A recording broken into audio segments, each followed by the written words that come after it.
Algorithm. আজ আমরা class 8 mathematics থেকে একটি খুবই মজার বিষয় শিখব। থার্ড অর্ডার ম্যাজিক ধরনের স্কোয়ার। ম্যাজিক স্কোয়ার মানে হলো একটি স্কোয়ার গ্রিড যেখানে রো সাম, কলাম সাম এবং ডায়াগোনাল সাম সব সমান।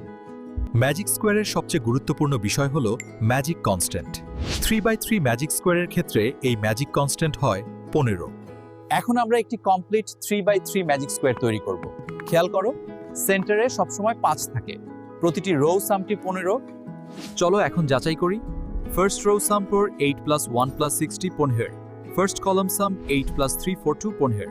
ম্যাজিক স্কোয়ার শুধু বইয়ের অঙ্ক না, এটা পাজল, গেম ডিজাইন, এমনকি কম্পিউটার অ্যালগরিদমেও ব্যবহার হয়। এখন তোমাদের কাজ, নিজেরা একটি 3/3 ম্যাজিক স্কোয়ার তৈরি করে দেখো যেখানে ম্যাজিক কনস্ট্যান্ট হবে 14 রো। আজ আমরা শিখলাম থার্ড অর্ডার ম্যাজিক স্কোয়ার এর ম্যাজিক কনস্ট্যান্ট এবং কনস্ট্রাকশন প্রসেস।